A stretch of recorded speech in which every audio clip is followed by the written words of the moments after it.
Well, thank you for coming tonight. I am Cosimo. I'm the CEO of Toby's Estate. We are here in Sydney for the seventh time for Knowledge Talks.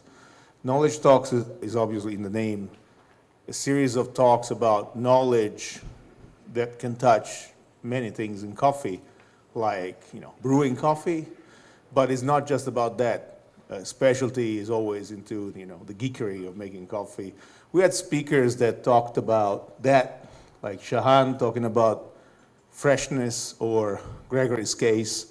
We also talked about the future of our industry with Maurizio Galindo and predictions in terms of what's going to happen with climate change, production, supply. Then we had Chimena Ionescu talking about sustainability, which is a big thing for us at Toby's. And we talked about scales. We talked about a number of topics. For us, I have to say, sustainability, this has been the year of sustainability for Toby's. We are, with this, everyone that bought a ticket tonight, all those money will go to a farm, to a daycare that a farm supports in the Acatenango region of Guatemala. Is Santa Felisa, this year proud winner of Cup of Excellence in Guatemala. So they don't just do good for their people, but they also do great coffee. And so we decided 2 years ago when we started this series to give all the money that we were making from the ticket sales and to this farm. And basically what they do, they support this daycare called Las Nubes, which supports the kids of farmers.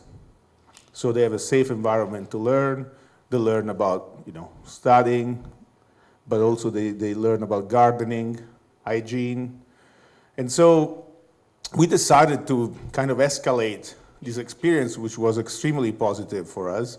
And we created a blend called El Futuro, which is basically the combination of 3 origins, which is Santa Felisa is one of the suppliers of this blend.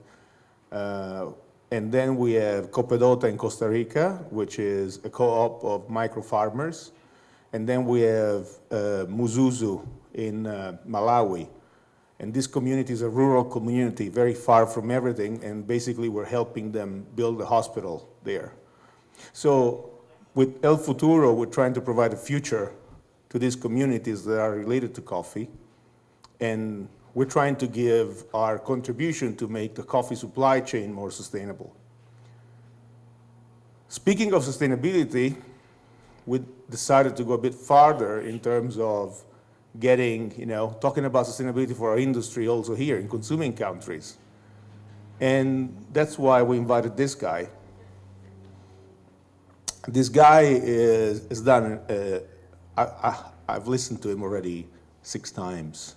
Seven with today, 7. So I kind of know what he's going to talk about, but I'm not going to spoil it for you. But definitely he talks about the economic sustainability of our industry, which is an issue that we don't talk about enough.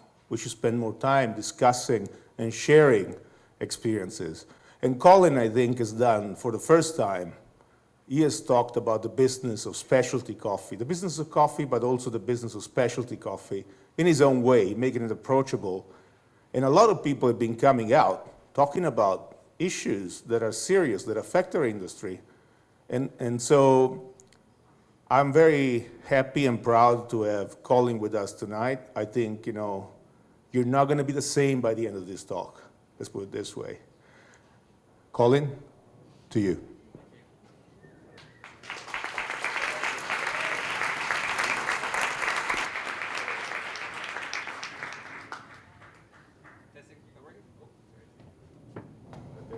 Hello, can you hear me? There we go. A bit closer. Okay. Hello, everybody. Wow, that's a lot of people. Welcome to the first time I've ever worn a white shirt. Sorry to be mindful of that if you're drinking red wine later near me. So it's an honour to be here tonight in Sydney with Toby's Estate. It really is amazing. I love coming to Australia. I always learn so much when I come here.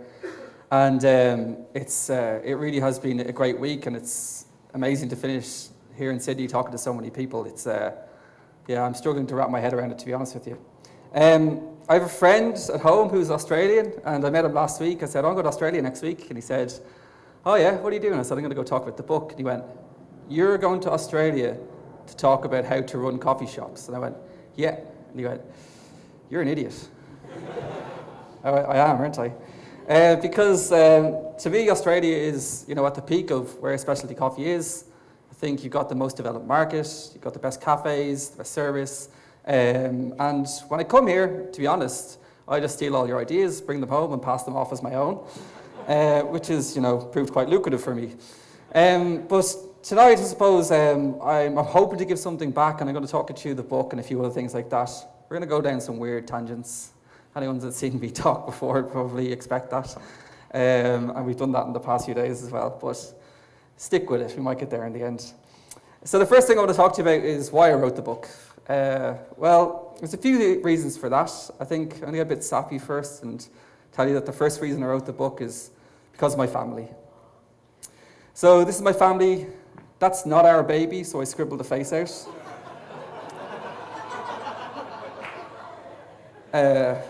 It's someone else's baby, so I thought that would be weird to put their baby up.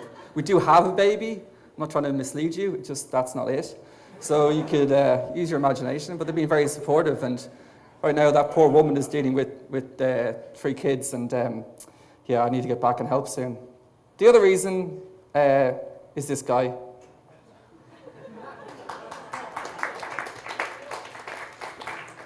So I might get a little bit sappy here as well. I'm trying to hold back this week, but Cosmo is incredible. He really is. And I'm not just saying that because this is his place, but he's been such a huge influence on me and my career. And, people say that when they're in business, it's great to have mentors, it's great to have people that are encouraging them. Cosmo doesn't so much encourage me as forces me to do stuff. But it's a real vote of confidence from me when he believes that I can do something. And he's always been there since 2008. Aggressively pushing me down that line, and I've always been very, very grateful for that. And he's a real good friend. It was his idea originally. I'm sure he's already told all of you that, but it was his idea originally for me to write this book. I did a talk once called What I Know About Running a Coffee Shop, and pretty much straight afterwards he said, that needs to be a book, you need to do a book, and kept saying that every week for years on end. So eventually I got it going. The other reason is that I run 3FE in Dublin. 3FE are similar to Toby's in the sense we do espresso machines, training, coffee, that kind of thing. And although we're not as big as or as developed as Toby's, we're kind of a similar business in a similar sphere. I get a lot of emails from people. I think this, people that work in the industry, especially in wholesale, might get this sort of thing too. But I get a lot of emails, people asking for advice, and then with the competitions and with the work I've done with Mythos grinders, I get a lot of emails, people asking for advice. And the thing is that most of us here work in hospitality. If you work in hospitality, you need to have that inner need to want to help people. If you don't have that, you're in the wrong industry. And I do want to help all those people, but it's impossible.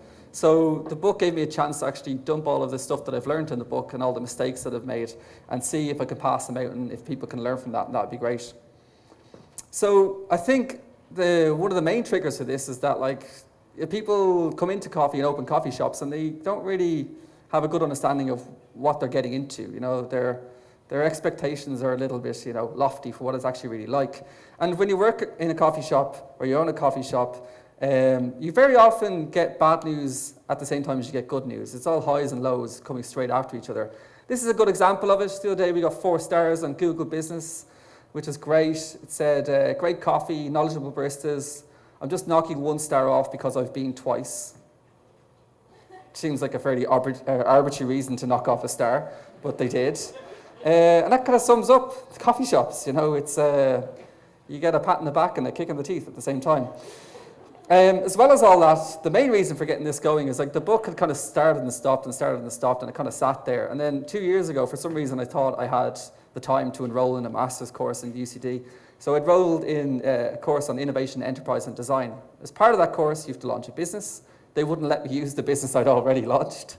So they said, you have to launch a scalable business. And I said, well, I'm going to go do this book. So all of a sudden, I had deadlines and I had people, that I was answerable to. And after that, it happened quite quickly. I contacted our designers work group who did our very pretty logo. They've done books in the past. This is a book called Studio Craft and Technique. That's why it says it on the cover. And this is a beautiful book. It made me want to buy it. This has sold thousands all over the world, and the guys who wrote it were relatively unknown. They've also done this. So this is a series of classics. This is Wuthering Heights by Emily Bronte, and I think the one that I got was The Great Gatsby, and there's a few other titles in there. Now, as far as I understand, with books, when the author dies, I think it's like 125 years after they die, the copyright lapses, and then it's freely available. So these are literally free on the internet, and you can legally download them for free onto your Kindle. Any classics in that sort of range, you can do it for free. And the weird thing about this is that Workgroup took free text and designed it into a book and sold it for €20 and people bought it. And to me, that showed the value of a really nice book. So high on my list of goals of the book was to create something that was beautiful. Hands up who has a beautiful cookbook at home that they never read. There's more than that, come on, tell the truth. I have hundreds of them. So that was definitely one of the goals. If the content was halfway passable, it was also a victory. I also felt it was time. You know, like the coffee industry is worth somewhere in the region of $40 billion. I'm sure you could get numbers that are more or less than that, but it's definitely big. This is the coffee industry in Ireland, growing at 7% compound every year, especially coffee industry. You see similar figures all around the world, some that are even higher again. Things are going.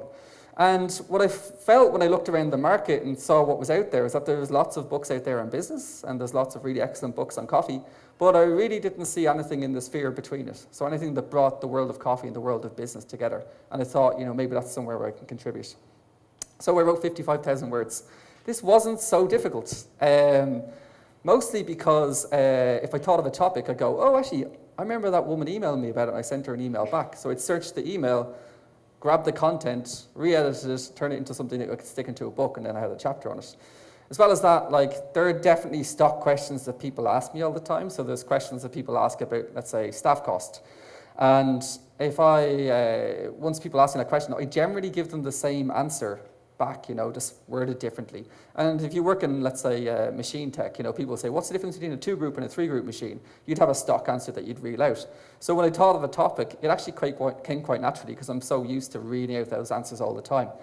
The other thing I did is that if I thought of a topic, I would sit in my car on my way home. I'd press record on my iPhone. I'd put one earphone in with the speaker here, and I'd talk about that topic all the way home.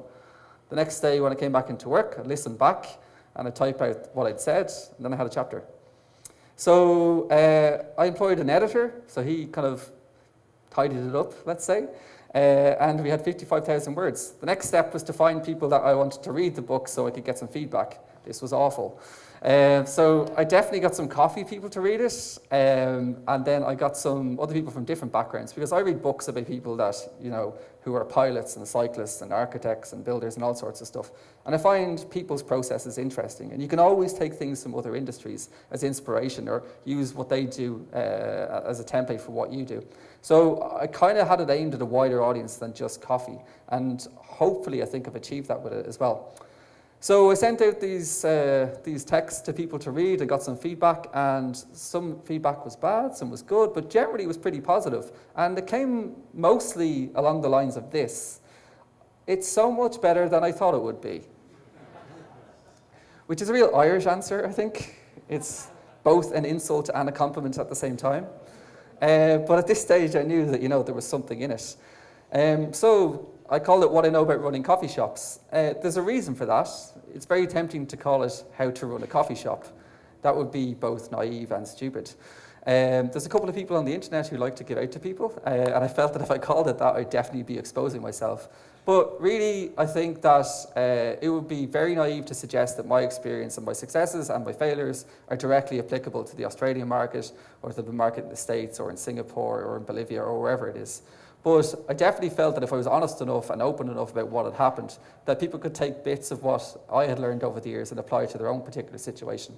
And I'm hopeful that I've achieved that. So we broke it up into different areas. Well, actually, the editor broke it up. I wanted it all just to be an absolute mess of different topics. Apparently, that wasn't a good idea. So he broke it up into the building, the cafe, coffee, staff, culture, and numbers. And all of a sudden, we had structure, and I kind of agreed that was probably a better idea. I would say that at this stage, I got quite a bit of criticism from coffee people for not having a lot of coffee in there. And that made me kind of secretly happy. So I did that on purpose. There's a chapter in there called Coffee Briefly, which is a very vague overview of how to brew coffee. And the reason I did this is because I see lots of people when they open coffee shops and their focus is entirely on how they personally make coffee and want to serve coffee. And they're slow to consider other things around that. And what I want to do is to put the focus on everything around the coffee and definitely mention the coffee and show its importance. But I think it's time for us as an industry to figure out all the other things around that. So what I'd like to do now for a few minutes is to talk you through some of the topics that are in there. I won't talk you through all of the topics. There's two reasons for that. The first one is that if you've already read the book, then it would be quite boring to listen to all those things back again. The second reason is that if you haven't bought the book, then you wouldn't buy the book because I told you what's in it, so that wouldn't be good either. This one here is called The Difference Between a Great Business Idea and a Great Business Model. This is something that I see not just in coffee shops, but in all businesses. And people confuse what a great business idea is with what a great business model is. So it's completely possible to have a wonderful business idea and a terrible business model, or vice versa. So if I tell you that I'm going to send you a bar of gold every week to your house for a $10 subscription, that's a great business idea. Everybody would talk about it. I get lots of Instagram followers. You'd subscribe to it undoubtedly. But when I look at the numbers, it's actually quite a bad business model. And there's definitely situations where people have a great business idea and a great business model, but they rarely think about it. In coffee, like I said before, people have a tendency to just think if they make great coffee and they put local artists on the wall and have jazz on Sundays, then that's it. That's their business model. That's how they're going to work. And unfortunately, it doesn't work like that. We tend to see people take all the best bits out of all their favorite cafes and just fuse them all together. That is not a balanced business model in any way, shape, or form. So if you want to do 700 cups a day and you're in a high rental area, and you also want to do very slow pour over, those two things conflict. Now, pour over is a great way to make coffee, and it takes ages. So you need to do that in a different environment. It's one extreme example of how that works. This is called a business model canvas. I did not invent this. So this is freely available on the internet. I would strongly advise all of you to download this. It's not just for people who run businesses or want to open a business. It's actually a really good diagnostic tool for anyone that has a job, basically. And what this does is it gives you clarity, and a business that has clarity can move forward better and can move forward together as a team. And it breaks up what your business does instead of, it's kind of an alternative to doing a business plan. Has anyone here ever written a business plan? It's awful, isn't it? Has anyone ever read a business plan? It's even worse, isn't it? So what this does is gives you a very visual way of doing that without all the unnecessary stuff that goes into a business plan. I've never written a business plan. And this is something that's very intuitive and something that's very easy to do. So at the center, you have your value proposition. And this essentially says what you do. And then it breaks it up into things that make money. So your customer relations, the channels you use, your market customer segmentation. Down here, you got your revenue streams and pricing model. This is your cost structure. So how much it's going to cost you to do business. The key resources, what do we need to have in order to produce, market, and deliver our solution. Key activities and key partners. And it's all very simple stuff, but as you fill out each of the boxes, you have a very visual way of making sure that all of the activities and purposes and identities of what your business is trying to achieve all link up together in a balanced way. And that gives you clarity. And it's a really useful tool for you and for your staff and for how your business grows. So we use this as a diagnostic tool, or we use it for new projects. If we're launching a special coffee, we'll build one of these to suit it. So to demonstrate this, me and Cosimo spent all of 6 minutes on an airplane developing a business plan. And the value proposition is we're going to open a cafe in Brisbane, and we're going to call it the Brisbane Buyers Club. It's going to be a coffee hub for home enthusiasts. So there's lots of cafes there. We don't want to compete with them. We're going to go in a different direction. So we're going to set up a retail premises for people that make coffee at home. So they'll come to us, look for advice, and engage us, and we can sell them cups of coffee as well. Okay? So the customer relationships, therefore, need to be collaborative. They need to be long-term, and they need to be based on trust. So automatically, we're looking for people with experience. We're not looking for hard-selling salespeople, okay? So we know what sort of people we're looking for. The challenge we're going to use a video blog. We're going to have a website, and we're going to have a retail store. The customer section, so we're going to have our customer segments even. We're going to have recreational tasters. So people who are interested in wine and cheese and beer and tasting like that, they're the people we're aimed at. Now we have focus, okay? We're also looking for rich people because they like to spend money on this sort of stuff. So this is our market that we're looking for. The revenue streams, we're going to sell them beans because they make coffee at home. We're going to sell them cups of coffee when they come to visit us. We're going to sell them equipment because they like making coffee at home and they need equipment. We're going to sell classes so they can get better at making coffee at home. We're going to sell them membership fees. It's going to be like an airport lounge. You can rock up and you can maybe bring one of your friends in to show them what it's like on the far side of the door. And it's going to be a very exclusive members club. And we're going to do service on all their equipment and their machines. And suddenly, we're starting to see balance and we're starting to see focus in this business. The cost structure, we're going to have a retail location. And we're going to spend money on editing and production for the videos so that we can be seen as key educators. Our key partners are equipment distributors. So I know from working with machine manufacturers that they make single group espresso machines for people's houses, okay? The people they deal with are machine distributors in each of those countries. And those people in turn deal with cafes, but cafes don't tend to buy single group espresso machines for kitchens. So there's a break in the chain there because the manufacturers are not talking to the customers. And as a consequence, they tend to send most of those machines online. And there's a break in that chain there. Now, what we're going to do is we're going to engage those manufacturers and say, all of our customers make coffee at home. We need some display models, wink, wink, and we're going to put them into our place. We're going to demonstrate how you can make coffee, and hopefully we'll sell some of these things. And maybe you guys could do a sale or return deal with us, and they will. We're going to engage with techs and say we're going to have all these service things. They're going to be very simple problems with home machines. You service the machines, we take a small margin out of it. They go great. We're going to have videographers, so we're going to have people to make videos for us so we can put them online. And we're going to have key partners with roasters. Now, if you look over here, it's a collaborative, long-term and trust-based relationship. And we're going to extend that to the roasters that we're working with. So we're going to work with maybe one, max two of those roasters and see if they can give us special lots, if they can do special cuppings for us, and really build a collaborative relationship with them too. Key activities, we're going to do research so that we're ahead of the game. We can answer problems. We're going to do troubleshooting for our customers. We're going to visit their houses so that they can make good coffee at home as well as they can in the training room. And we're going to do health checks on our machines and equipment. And our key resources are that we have very low staff costs because we haven't got 600 coffees to serve in a day. And our setup costs are going to be quite low because we don't need to build a kitchen or buy tables and chairs and all these things. Now, any investors at this stage? No? Okay, I'll ask later. It's not the perfect business, but it took us 6 minutes. And what I can say, even at this very, very early stage, having never thought about this before, it has balance. And I think this shows the value of the business model canvas and shows you why you really, really need to consider your business model as well as your business idea. In this case, the work I put in, or myself and Cosmo put in to build a business model, spat out a business idea. And that's a really great way to look at it too. Loyalty cards. Okay, I've gotten in trouble for this one. A lot of people have sent me emails complaining. Most of those people actually didn't read the chapter, which is kind of disappointing, but I sold them the book after, so that's kind of cool. With loyalty cards, I actually have no problem with loyalty cards. Loyalty cards are a great way to drive sales if they're in the right mix for what your business is trying to do. Okay, so given your business model canvas that I just looked at, if that achieves all of the goals that you're trying to work towards, then that's great. And I actually have no problem with people using loyalty cards. I think it's a great idea, and I have absolutely nothing against it. What I do have an objection to is that people often use them without really considering the cost of them or the value of them. Now, in this situation, a cafe does, let's say, 300 cups a day. They're charging $3.50 for a coffee. The net price is $3.21. So these are in Irish numbers, in euro, and in our GST rates. The gross profit on that at 75%, which is fairly reasonable, is $2.41, which gives us a gross profit every day of €722.25. Now, if we used a stamp system with loyalty cards where you get a coffee every 10 stamps, okay, to stand still, we would need to see a 16% increase in business overnight, just to stand still, okay? So you'd end up in a situation where you'd be making €724, okay? Now, in that situation, you're making 47 more cups of coffee a day. 300 is a kind of a good place for two people to make coffee and serve people. I think most people would agree. 350 is that weird point where you're probably going to need to hire another member of staff.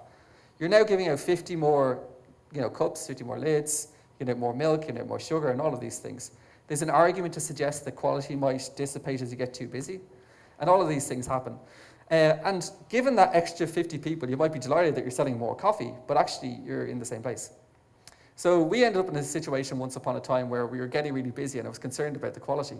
And we took quite a dangerous decision in increasing our coffee prices from €3 to $3.50. Overnight, we lost 17% of our customers just off the bat. And after 2 months, I looked back and we were more profitable. We're handing out less cups, handing out less milk. Staff morale had improved. We could cut the staff hours in the shop. We actually could afford to give people wage increases within it. And so with loyalty cards, I think people really need to consider exactly what the cost is. And if they're happy with that cost, absolutely apply them.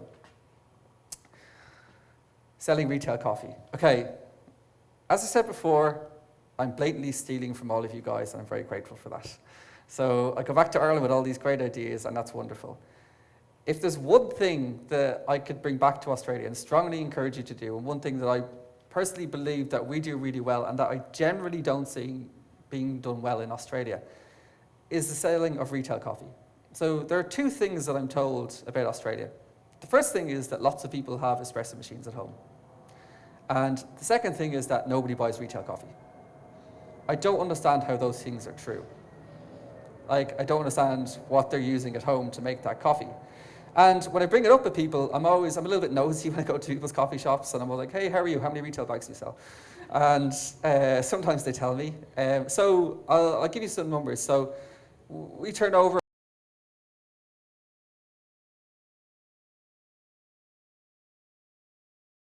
So it's not uncommon for us to sell somewhere between 200 and 250 bags of retail coffee. So the retail wall is right on your left-hand side as you come through the door. It's before the till. You know, people are free to have a look at the stuff there. It's massive, so it fills that wall. It's very approachable. And we built our business off it. Now, I go to different places around the world and they say, yeah, but it's different here, our market's different. And I go, all right, but that's what they say to me in Dublin as well. So I go to places and say, you should build a retail wall. And they say, no, your customers are different than ours. We live in the real world. You guys live in some palace up in the country. And it's quite frustrating for me, okay? So we had one customer in particular, and I went to him and I said, I was asking him how he's getting on. He said, it's not quite as lucrative as I was hoping. It's hard work. We're getting there, we're making a bit of money, but it's hard. Is there anything I can do to kind of, push this along a bit? There's nothing I can tell him about, distribution techniques or milk steaming or, I don't know, shower screens that will stick a transformational amount on his bottom line. Okay, there's nothing. Okay, there's lots of small little, developments and improvements that you can give someone, but it takes time to implement these things and to see the benefit of them. Okay, and that's what running a coffee shop is about. So I said to him, listen, build a massive retail wall. He said, our customers are different in here, blah, blah, blah. So, okay, this is what we're going to do. I'll design it, you build it. If it doesn't stick 10% on your turnover, I'll pay for the cost of building it. And he went, okay, nothing to lose. So they were a 40 kilo a week customer. Within a couple of months, they were an 80 kilo a week customer.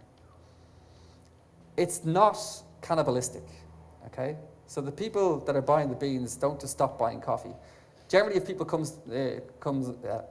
someone comes to your shop and buys a bag of beans, they bring it home and use it in the course of a week, and they'll come back the week after and buy another one. Usually when they come, they buy a cup of coffee with it. Very often they buy some food. They might buy something else to go on top of that. So it's not uncommon for us to see a customer come in and coming in for buy a cup of coffee and actually leave having spent 25 or 30 euro. It's incredibly lucrative. So as a roastery, we roast about 2 tons a week.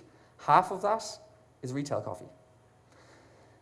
With this, I've gone to many of our wholesale accounts and I've said, listen, you should do this. And they say, our customers aren't like yours. I say, okay, we'll do this and see how it goes.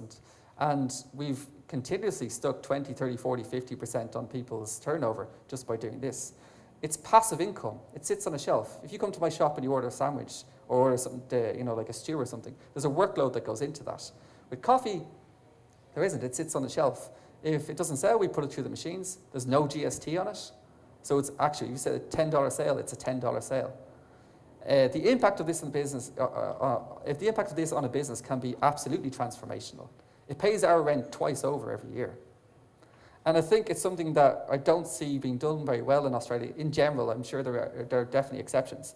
And it's a huge growth area that we as an industry should be looking at. This is a cafe in Waterford called The Arch, and I've designed this for them, so I'm having that same haggle with them at the moment. And I'm hopeful that they're going to do this and build that retail wall. So you can see here that there's a step out here, so you put one bag here and you put one behind, so they sit like this. So when it's all full of coffee, it looks like an absolute wall of retail coffee. And that abundance is really important. So if you go to a cafe and there's a box and it has, massive box and one little croissant in the bottom, you don't go, ooh, croissant. You're looking for that big abundance. So it's the same here. At our shop, if somebody takes a bag of coffee to the till, the staff come along and replace it straight away. It has to be there. It has to be abundant. And there's lots of little tricks within there that we use and that I've put in the book, and you should definitely buy it and find out what they are. And hopefully this will have a massive effect on this business. how to hire people. So I think hiring people and getting good at hiring people is the most efficient work that you can do. Like, it's the one thing, if you get good at hiring people, that will have a transformational effect on your business. When you hire someone and they're not the right person for the job, you're wasting their time, you're wasting your time. Very often you end up in a situation where they don't want to be there, you don't want them to be there, and nobody says anything for a year or two. And it can be very damaging for people, you know, and for the business as well. And over the years, as we've gotten better at hiring people, I've realized that it's really, really worth investing in it. So with the cafe, we always start the hiring process before we need to, because invariably somewhere in that 12-week process, which is generally what it takes between setting a job spec and a job description and putting the ad out and sifting through applications and interviewing people and then people giving notice periods. Within that period, someone generally leaves, or else we need a new person to work as we're getting busier. So that's definitely helped. So there's lots of things in the book that help with that in mind. But I think the thing that had the most impact on how we hire people was this. So it was actually something that I stole from Mark and Brigitte, who run Established in Belfast, and again passed it off as my own idea. But we built a survey, and the survey has 60 questions. Instantly, about 90% of people just close it and go somewhere else. So now we're down to the group of people who specifically want to have a job in 3FE, rather than people who just want to have a job. After that, we ask very simple things like, what's your name and your phone number? And then, are you legally allowed to work in Ireland? Can you work weekends and bank holidays? And these are very important questions. And sometimes you find out these things after people start, and it gets very, very awkward. Then there's some other stuff that is kind of a little bit more important after that. I think one of my favorite questions, the one that I always skip down to, is, which of these tasks are you not willing to perform in the daily course of your duties? Cleaning toilets, sweeping floors, bussing tables. And it's quite enjoyable to see how people pick and choose the things that they want to do in a day, and then we never hear from them again. And it's important when you run a coffee shop that you go into it with your eyes open. We don't hire baristas. You know, we hire people that want to work at 3FE, and they definitely get to make coffee. But I clean the toilets, and they absolutely will be cleaning the toilets too. And the survey is definitely a great way to filter through. I'm not saying to say good people from bad people, but definitely the people who are more suited to what you want to achieve as a business. And it's a very, very good shortcut and a quick way to learning if they're going to fit in, rather than hiring them and finding out the wrong way. The staff cost equilibrium. So I'm sure lots of you have been through this. So there's lots of people in the audience who this will not be news to. And then there's other people who are going to have a sharp intake of breath and go home and do some numbers. But like, I have a business degree, and I made this mistake very early on. So you have your staff costs and your turnovers, one over the other. I've got a 30% staff cost. I read it in a book somewhere. It's supposed to be somewhere between 25 and 35, so things seem to be fine. Everything's okay. Actually, I haven't really included, we have what's called employers PRSI, which is a tax on employing people, which is odd, but anyway. But there's always extra costs on top of employing people. And that brought it up to €3,390. Now that €10,000 is actually a gross number. Once you take the GST off it, it's 9,150. And that's 37% staff cost. So depending on your business mix, in Ireland we have this weird thing where we have very different VAT rates from like 9% to 23% and everywhere in between, depending on what you're selling. And I've gone to places and talked to people and seen how they're doing things, and then gone through their numbers and realised that their staff cost that they thought was 28% was actually closer to 43 or 44, and that's why they're hemorrhaging money. It is a really painful conversation. This existed in my mind for quite a while, and I'm happy to finally get it on paper, because it's weird doing this and people looking at me funny. So what we have here, careful not to fall off, so this is your staff cost at 25%. It's hard to go below that, and it goes up to 50%. This is your turnover, which grows over time, hopefully. It's not really in any sort of denomination. We can say it's Bitcoin or something. So initially, you are up here because you have 2 people working in your cafe. You've just opened and you have no customers, so your staff cost is 50%. And that's reasonably fixed, so as your turnover increases, you can see that your staff cost by a percentage decreases, okay? Now, when you reach this point here, you're at capacity. You can't make any more coffee. There's people joining the queue and leaving the queue. Quality starts to suffer. You haven't had a lunch break in 6 weeks. But you're afraid of increasing the staff cost. And you go, well, if I hire somebody else to come and join us, it's going to shoot back up to 50%. Then what are we going to do? Well, that'll give you capability to grow the business and start to sell more coffee. And again, that will slide down. And this goes on and on. Now, it obviously doesn't continue on forever. At a certain point, you have to call a stop on it, and you have to analyze it that way. But what's important about this graph is that you, as the business owner, It's your job to make the judgment call about whether you are here or whether you are here. There's two truths in this situation. The first is, if you ask the staff if it's time to hire somebody to help, they will absolutely say yes, all of the time. And that's fair enough. We can understand why. The second thing to consider in this situation is that, and I've completely forgotten what the second thing, the situation is. Yeah, I might just move on. Do you remember? You've listened to this 7 times. It's your fault if you don't remember. The what? Trust, exactly, yes. You need to disclose this to your staff, all right? You need to explain this to your staff. Because when they're coming to this point here, and you're not hiring somebody new, then they're looking at you going, this guy doesn't care about me, you know, I'm going to get out of here, he hasn't got my best interests at heart, or she hasn't got my best interests at heart. And if you explain this to them, and I've been slow to do this in the past, and say, the reason we're doing this is because we need to get to this point, and then we will hire somebody. It makes everything a lot easier. And it seems very obvious advice, but it's very, very true. The other thing is that around this area here, people that work in cafes start to innovate. And they start thinking of ways to do things faster and better. And that's a really valuable area to be in. So we launched the book on the 27th of April, and off we went. Recently, it's been nominated for a design award for the Institute of Designers in Ireland. That has nothing to do with the content, but I'm claiming all of the credit. There is a hashtag online, mostly propagated by my mother, and it's Wicarks, which is what I know about running coffee shops.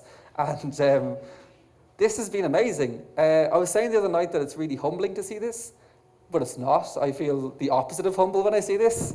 I've always been very confused by that phrase. So when I see this, it actually makes me feel quite amazing. I've seen one pop up in Peru the other day. I was like, how did it get to Peru? It's incredible. So that is amazing. As of last week, we have sold 10,000 of them.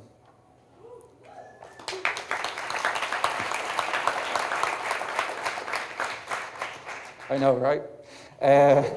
So the second print run is on the way.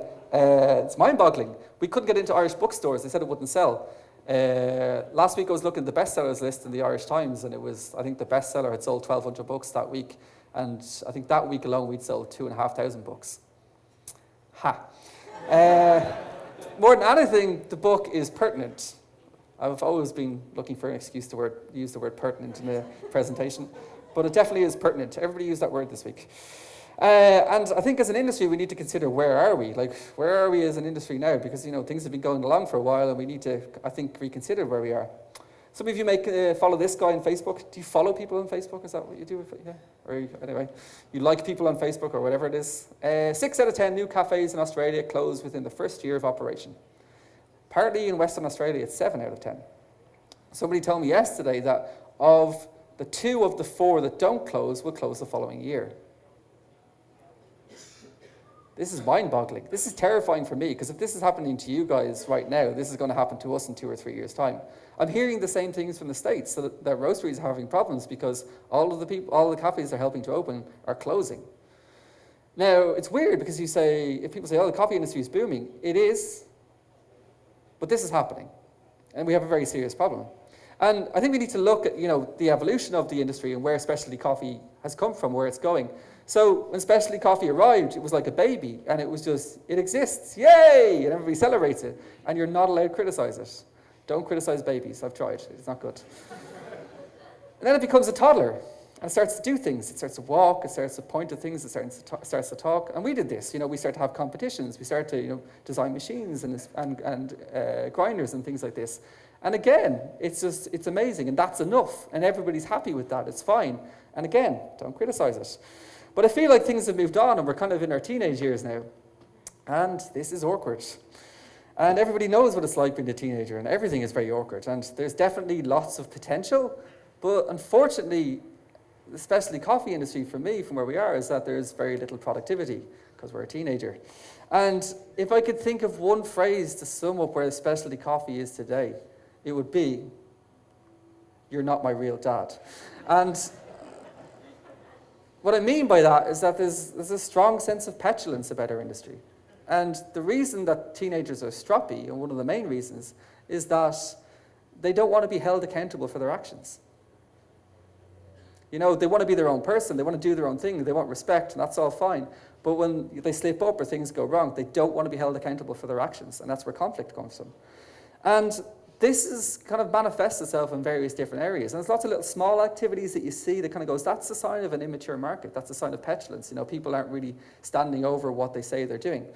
You see this in lots of different areas. Like I think a good example is, you know, the sieving of grinds to make better coffee, which is essentially a way to throw away 40% of your production. It's a very unusual activity. Diversity of flavor. We close our minds about diversity of flavor. In whiskey, we're allowed to have smoky whiskey. In coffee, we're not, because that's terrible. It's not what we do as an industry. We have weird techniques about how coffee will taste. We just rule them out. That's not what we do as an industry. And again, that diversity of flavor is good for us when we're good at tasting, but to consumers, they see quite a narrow chink. Now, the other thing that happens in the industry, and it's a huge problem, and I really, really think that we're on the verge of this being seriously, seriously called out, is charging. I go to various cafes, so in Ireland it's quite frequent for me to go into a cafe and to see a roastery from a different country. Now, I've been to that country, I know what that coffee is like, and I know what they charge in their own country. So they might charge, you know, $10 or $12 in the States for it, and I walk into a cafe in Dublin and they're charging, you know, €25 for the same bag. And there's no accountability. If I ask them, how are you getting away with charging that much money for that coffee? They slam the door, you're not my real dad, and they stomp up the stairs. And that's a real problem. Arbitrary pricing on espresso. It's not a progressive way to run a business. Now, for a long time, people complained that they didn't know any better, or that they don't know how to do it, or that, you know, we're the only one in town to have it, so we can get away with it. And all of those answers are insufficient, in my opinion, and a sign of a petulant market. We've been through different stages in the industry. I kind of drifted into this in around 2007, and back then, temperature stability was the be-all and end-all. We wanted espresso machines accurate to 0.1 of a degree Celsius so that we could pull out the jasmine in the finish or something. And then we moved on to Geisha. So Geisha was, you know, people just wanted to get rid of their money, and that's amazing. 2010, there was pour over, and I mean like that hand one, where you hold the lid even though the lid never falls off. 2011, measuring extraction. I miss walking into the days where they tell you that they're extracting to 21.32% every single time. Of course you are. 2012, we realized that grinders were a 70-year-old technology that really hadn't changed and that we deserve better. 2013, someone invented water. 2014, EK43. Okay, I actually like EK43s, great grinders. We buy them, we sell them, we use them. And it was a great impact on our industry and changed a lot of things. But when I think of the hysteria around it, it was really quite something insane. That kind of reminds me of when you're a teenager and, you know, you look back at photographs and go, God, what was I wearing? And that was a very confusing period for all of us. Geisha again, what was that about? So this made me feel really old because all of a sudden I had all these young people in the cafe going, have you tried Geisha? And I'm like, yeah, like 7 years ago. But it was back and people hated money. 2016, low pressure shots. It gets harder the closer you get to today. So I think, is that fair? Yeah? Yeah, so we had customers saying, listen, this coffee's awful, you need to come and fix this. And we go up and you're like, are you pulling shots at 5 bars? Yeah. Wonder what it could be. I like to think that this year is about sustainability. I think it's really hard to tell when you're in the year. I think we need to look back and go, oh God, that's what we're doing. But anyway, this is a more positive one, so it gives me hope. And it's really important that sustainability comes to the fore, because if we're not here, we can't drink coffee. And then it makes me think about what's next and what's for 2018. And honestly, I'd like to actually make an impact on this, and that's kind of where I'm going with this. And what I personally would like to see, and what I really, really think can happen, it's a bit of a leap, okay? It's a bit of a leap. It's not Geisha. Is that in 2018, the cool thing that baristas want to be part of is viability. Okay? So on their Instagram accounts, I don't want to see them posting pictures of latte art or extraction yields or anything like that. I would love to see them posting pictures of margin calculators or, you know, viability studies. And it's really important. As a business owner, I've always been, well, not always, but I've learned to be more open as a business owner and work with the numbers with the staff. Our staff cost at our Grand Canal Street Cafe is 33%. If it drops down to 29%, we have 4% to play with that the staff can divvy up amongst themselves. It's very collaborative. They understand that the costs of the business are there for a reason. So if they knock on the door looking for a pay rise, we need to look at the spreadsheet. We need to find it from somewhere. And it's their responsibility as much as ours, because when they ask for a pay rise, it is my natural instinct to go, how much do you want? Do you want some geisha as well? And it's like, I want them to prosper. We all want the people we work with to prosper. But if it's not viable, it's not going to happen. And what we see is, baristas online complaining that they're not getting paid enough. And you see business owners complaining that their costs are too high. And there's no conversation in between. What we need to do is make profitability sexy. That's like my Donald Trump style slogan. I might get red hats with it on. Make profitability sexy. It's quite a leap to take, but I think it's one that's important, and I think it genuinely is achievable. So our shops are run by a woman called Robin. Robin is great at what she does, and I was talking to her about these things and asking her to look for initiatives to save money, because in a world where we dropped our product costs, then there would be wiggle room to increase our staff costs.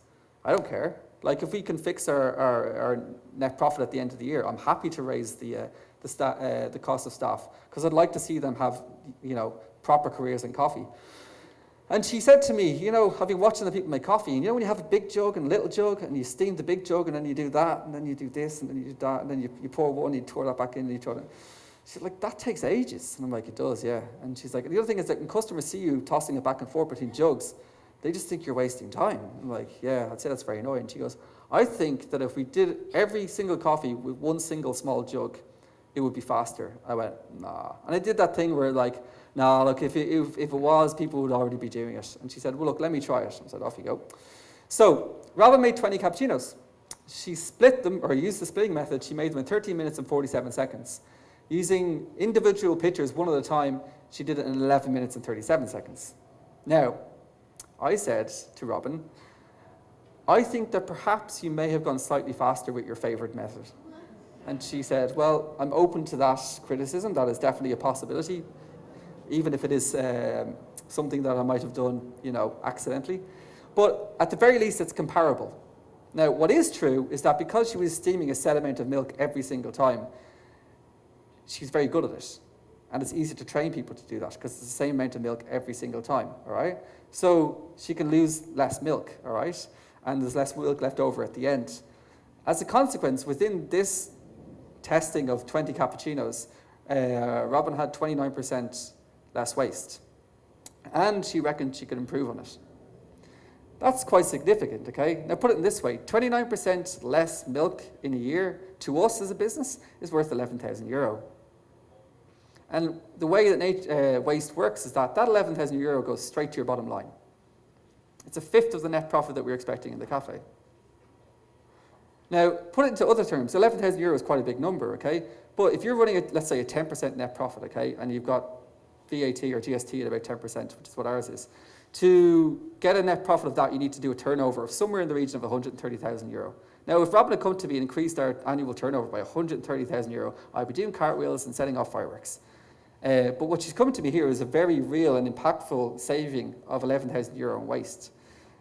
So now we have wiggle room for staff.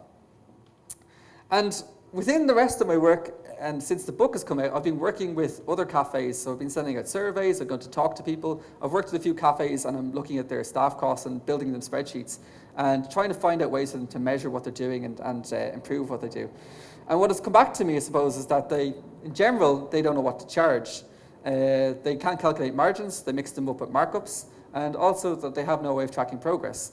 And what I'd like to do is to make an impactful impact on this. The other thing about the book, if we go a little bit back, is that scalability is an issue. So the brief from my college course was that I create a scalable business.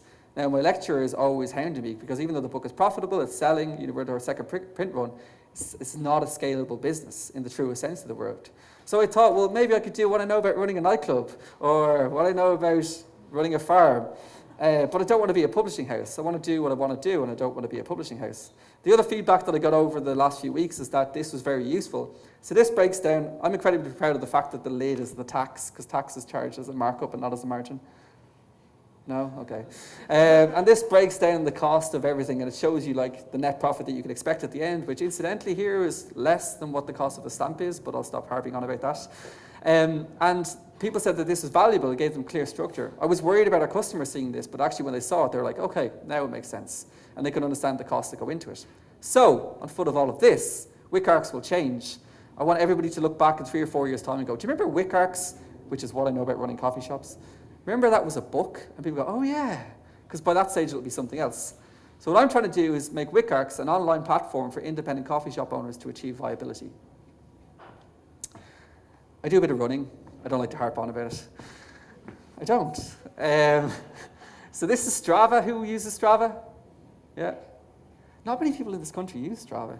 Anyway, it's an app. You press go. You go running or cycling or swimming, whatever you do, and it tracks what you do. So it's like, this is how much you've run this year. This is, your latest run. This shows the route that you ran, the distance, the time, your average pace, the calories you burned, your pace analysis, elevation, and none of these things are difficult to calculate. I can calculate all these things with a spreadsheet, a map, and a stopwatch, okay? But I use Strava because it's intuitive, it's very simple, it's just press a button and off you go.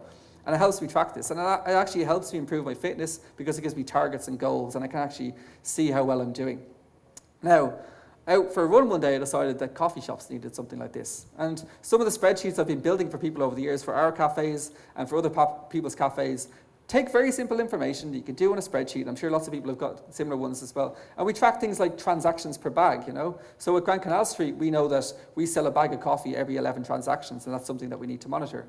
And these are very, very simple things to do. But having talked to a lot of people, I realized that they don't have the skill set to do it. And also, when you're working in a bar, it's not the easiest thing to keep propagating. So this is what WickArcs is going to become. We'll have a dashboard. We'll have goals that you can set for yourself, whether it's bags of coffee or cups of coffee or turnover or whatever. Calculators to help you understand what you need to charge for coffee. And then there'll be a settings section so you can make it applicable to what your particular business is doing. This is a margin calculator. If you go to whatiknowaboutrunning.coffeeshops.com/margins, there is one of these that already exists, and you can have a sneak peek of it. And thousands of people around the world are already using it. So in this situation, you can put in your net cost. You can say that you want to have a 50% margin, and you can say your GST is 23, well, yours is 20, and it'll calculate everything for you and show you that your gross price needs to be this. It also works backwards. You can say, well, actually, I want to make $8 off this, okay? And, our GST is this rate, and it's going to cost us this, and it'll calculate everything backwards for you as well. So it works forwards and backwards. It's a really simple tool, and it's incredibly useful. A lot of people, and I've talked to many people, who say, well, if you bought it for 10 euro and you want a 50% margin, you need to sell it for 20 euro. But if you buy it for 10 euro and want a 50% markup, you need to sell it for 15 euro. They're two very different numbers, and people confuse them all the time. And at the end of your year, it can be disastrous for your business. This makes it very, very simple. This is a bag of retail coffee. You put in a number here, you slide this up and down, and it has, a recommended point, and it tells you what you need to charge for that retail coffee. This is for milk. You put in, what your dose is. That tells you, you put in your cost per litre, and it tells you what your cost per dose is for your milk drinks. This is for your espresso. So you put in, you're getting a bag that has 1,000 grams in it. This is what you paid for it. You put in your average dose, and it spits out what your cost per dose is. Given that, you decide, okay, well, if my cost per dose is 47 cents and I want an 80% margin, that means I have to charge $2.34. All very simple stuff, all stuff you can do on a spreadsheet, but this is intuitive and simple and open to people who don't have experience doing this kind of stuff. This pulls the milk cost and the coffee cost in, and again has a scale here in the bottom, so you can decide what price you need to charge for your milk drinks. It'll have a settings section, which admittedly isn't very long at the moment, but it'll have different GST rates in there and other things like that. And then also it'll give you visual cues. So if you run 10K on Strava and it's your personal best, a big star comes up and you screenshot it, and then you stick it on your Instagram and everybody likes it, and then you feel good about yourself. It's different with coffee shops, because if you have record sales, what often happens is that, you want to celebrate that. But if you go, we had a record sales day, everybody goes, great, we sold $300 worth of stuff. You go, that's not very good, and it's kind of embarrassing. So when you're starting a business and you're starting small, being able to have a visual cue that said, we had a record sales day today, and have a big star or something like this flag or something, and you can post it on your Instagram without disclosing how much you turned over, that's really good.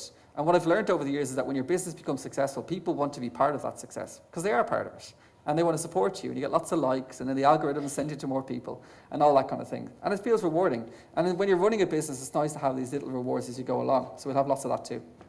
This is what the back end of it will look like. So again, you'll be able to track your staff cost over time. You'll be able to compare this week to the same week last year. You'll be able to put goals in there and see how you're getting towards those goals. And it'll be very easy to use, and it's a great way to sit down with your staff. And I do this with my staff and show them graphs that are very intuitive, and we work week on week on our staff costs and all the KPIs that we're looking at. And it makes it a very visual and effective way to grow a business, and it's helped us enormously. And this, I think, will kick on from there. WIC ARCs will not make your business successful. I absolutely promise you that. But what I've seen over the years, and I'm sure many of you have seen the same thing, is that I encounter people who make great coffee, they work really hard, they have the best of intentions, they're really honest, they really, really do what they want to do, and the business fails. And more often than not, the reason the business has failed is because they haven't got the fundamentals in place. They're charging their 50% markup instead of their 50% margin. And they don't stand a chance. And you see great people fail in their business. Now, what WIC ARCs will do, it'll give a platform to people so that they can get the fundamentals in place. And once the fundamentals are in place, then they're giving themselves the best opportunity to succeed based on their hard work, their knowledge, their expertise, their customer service, and all the other stuff that they tend to be good at. And in that situation, I think that maybe, just maybe, we might have a viable industry. So thank you for your attention. I talked a lot there. I'm really honoured to be here. Thank you to Toby's Estate again. And yeah, this has been awesome. Cheers.